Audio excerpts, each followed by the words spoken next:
ខេសួស្តីអ្នកនរគ្នាថ្ងៃនេះខ្ញុំមកដំឡើង plugin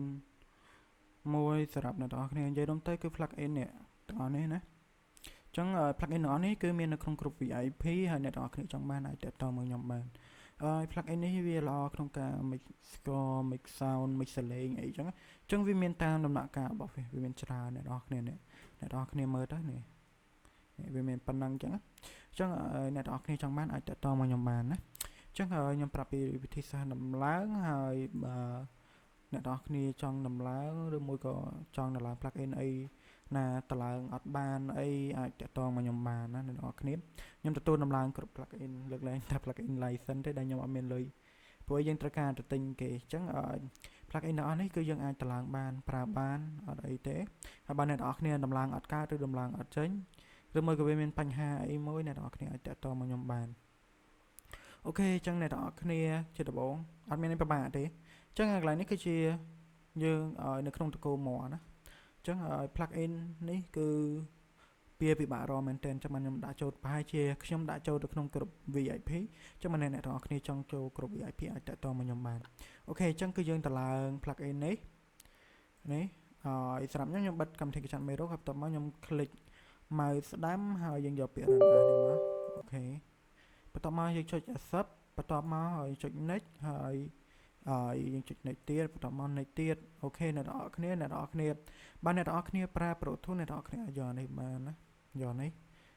ឬមួយក៏អ្នកនរគ្នាអត់ប្រើ Studio One ណាអ្នកនរគ្នាអញ្ចឹងសម្រាប់ខ្ញុំយកទាំងពីរសិនអូខេយើងចុច next បន្ទាប់មកយើងចុច next ទៀតហើយចុច install អូខេ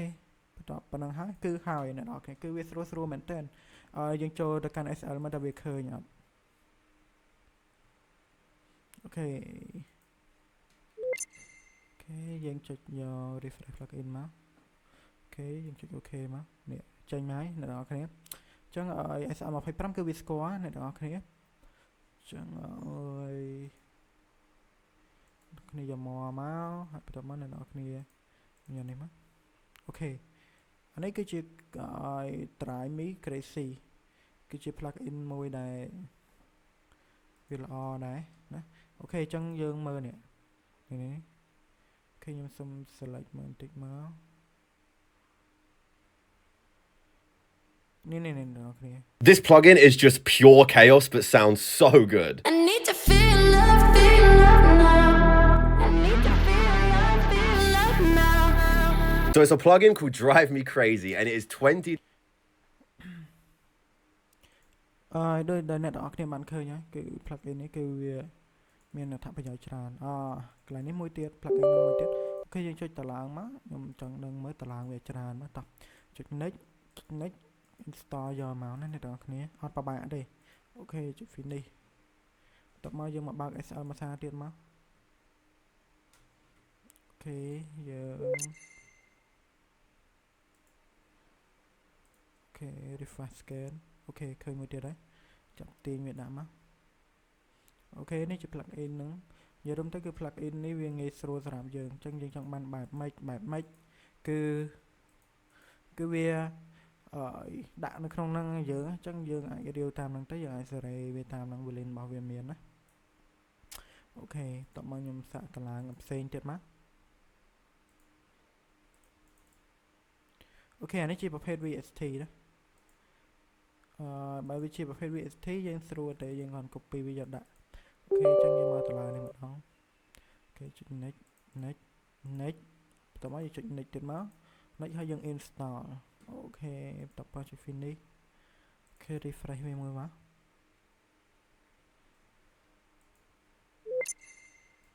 refresh plugin មួយមកអូខេនេះអូខេអញ្ចឹងវាចេញមកប្រភេទបែបនេះណាអ្នកនរគ្នាអញ្ចឹង plugin នេះគឺវាមានច្រើនបែបច្រើន mode ច្រើនម៉ាកអញ្ចឹងអ្នកនរគ្នាបើចង់បានអាចតាក់ទងមកខ្ញុំបានណាអូខេអញ្ចឹងខ្ញុំសូមខ្វែង SL របស់ខ្ញុំចោល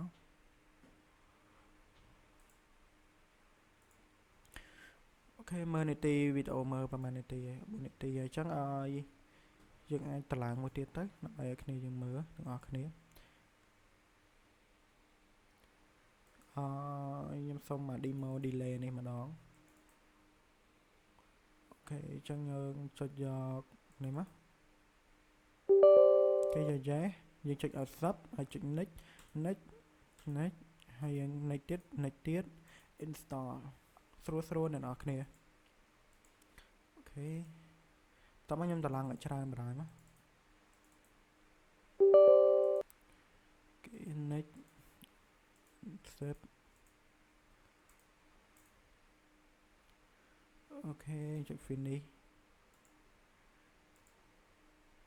អូខេចុចនេះទៀត next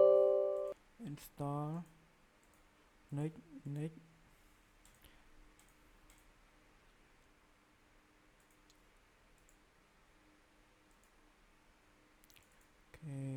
វាមានច្រើនអ្នកនរគ្នាអញ្ចឹងអ្នកនរគ្នាចង់បានអស់អាចតាក់ទងមកខ្ញុំបានណាអូខេ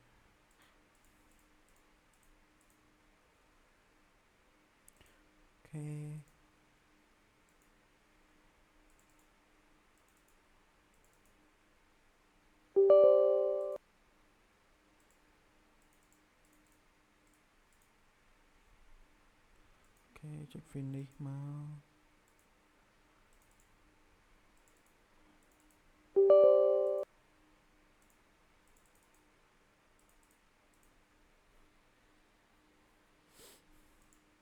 អូខេអ្នកនរគ្នាអញ្ចឹងគឺយើងតឡើងឲ្យអស់ច្រើនហើយអញ្ចឹងយើងសាកមកតេស្តមកអូខេអញ្ចឹងខ្ញុំចុចយក refresh នេះមកណាដើម្បីវាលឿនអូខេនេះចេញមកវាមានអានេះ delay ណាអានេះវាមាន candy pocket candy រំបលអូខេអានេះជាប្រភេទ plugin ដែលយើងយកទៅមិនបានអូខេយើងអានេះ verb ដែលយើងអាចហៅថា delay សំទោសអាហ្នឹងគេហៅថា reverb របស់វាតមកអានេះ voice សលេងទូរស័ព្ទហើយយើងមិនបែបសលេងទូរស័ព្ទតមកអូខេអានេះ voxy អានេះវាមាន preset ឲ្យយើងរើសដែរអញ្ចឹងអ្នកនរគ្នាសាក select ទៅវាមានសលេងធំសលេងតូចអីចឹងមានសលេង trap ដែរណាអូខេអញ្ចឹងគឺវីដេអូនេះខ្ញុំសូមបញ្ចប់ត្រឹមហ្នឹងបើអ្នកនរគ្នាចូលចិត្តវីដេអូហ្នឹងកុំភ្លេច comment like share ផងអ្នកនរគ្នាដោយសារតែខ្ញុំធ្វើនៅ channel ថ្មីអូខេអញ្ចឹងបើអ្នកនរគ្នាចង់បាន plugin ហ្នឹងកុំភ្លេចតាក់ទងមកខ្ញុំបានណា